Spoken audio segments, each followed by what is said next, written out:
Assalamualaikum warahmatullahi wabarakatuh. Welcome back to my YouTube channel guys. Jadi kembali lagi bersama aku Rizka Aulia Putri dari Prodi Ilmu Administrasi Negara Universitas Negeri Padang. Nah, jadi kali ini aku bakal menjelaskan materi tentang kebijakan ekonomi negara. So, stay tune.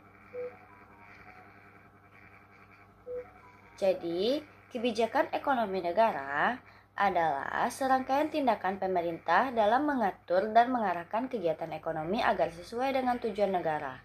Menurut Menkyu 2019, kebijakan ekonomi terdiri dari kebijakan fiskal, moneter, dan sektorial yang saling melengkapi untuk menjaga stabilitas ekonomi. Menurut kebijakan ekonomi, pemerintah dapat memengaruhi pertumbuhan ekonomi, tingkat pengangguran, serta kesejahteraan masyarakat secara menyeluruh.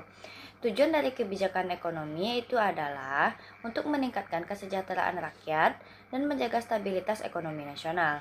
Pemerintah berusaha menciptakan lapangan kerja, menekan angka inflasi, dan mengurangi kesenjangan sosial antar wilayah. Selain itu, kebijakan ekonomi juga berfungsi memperkuat daya saing nasional agar mampu menghadapi tantangan global. Dengan demikian, kebijakan ekonomi tidak hanya berorientasi pada pertumbuhan tetapi juga pada pemerataan hasil pembangunan. Nah, jenis-jenis kebijakan ekonomi. Ada 3 jenis utama, yaitu adalah kebijakan fiskal, moneter, dan sektorial. Kebijakan fiskal berkaitan dengan pengelolaan pendapatan serta pengeluaran negara melalui instrumen pajak dan belanja pemerintah. Kebijakan moneter dilakukan oleh Bank Indonesia untuk mengatur jumlah uang yang beredar dan menjaga kestabilan nilai rupiah. Sementara itu, kebijakan sektor real berfokus pada kegiatan ekonomi produktif seperti industri, pertanian, dan UMKM guna meningkatkan produksi serta menciptakan lapangan kerja.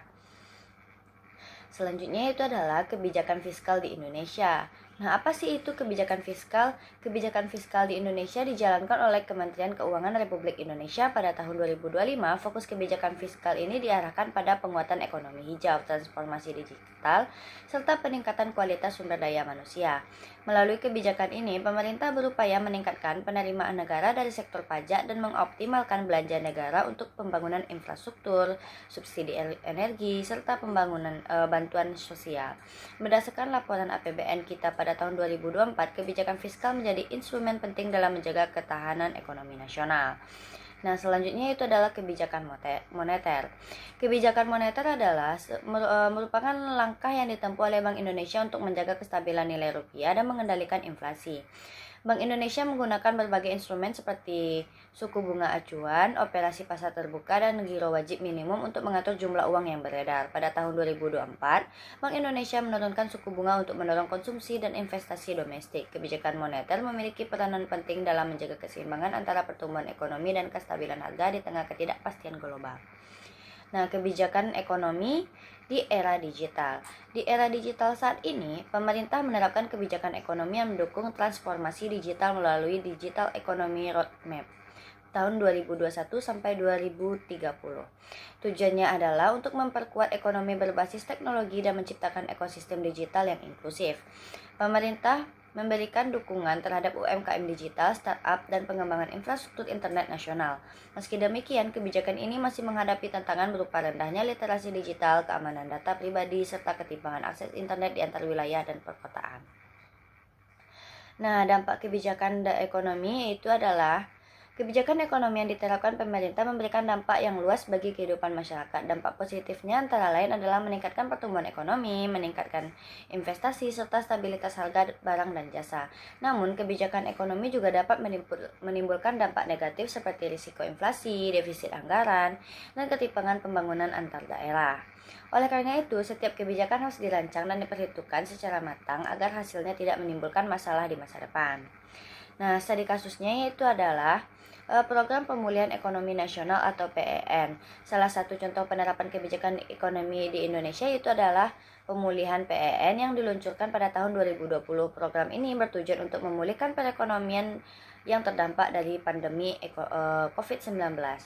Nah, melalui bantuan sosial, subsidi bunga bagi UMKM, dan dukungan terhadap sektor kesehatan, berdasarkan Jurnal Ekonomi dan Kebijakan Publik tahun 2023, program PEN ini terbukti meningkatkan konsumsi rumah tangga sekitar 2,7% serta memperkuat stabilitas ekonomi nasional setelah pandemi. Kesimpulannya yaitu adalah kebijakan ekonomi memiliki peran penting dalam menjaga kestabilan dan arah pembangunan nasional. Sinergi antara kebijakan fiskal, moneter, dan sektor real sangat dibutuhkan agar tujuan pembangunan dapat tercapai secara merata. Keberhasilan kebijakan ekonomi tidak hanya diukur dari pertumbuhan ekonomi, tetapi juga dari seberapa besar manfaatnya bagi kesejahteraan masyarakat. Pemerintah perlu terus berinovasi dan merancang kebijakan yang adaptif terhadap perkembangan global di era digital. Segitu dulu dari video kali ini. Bye-bye.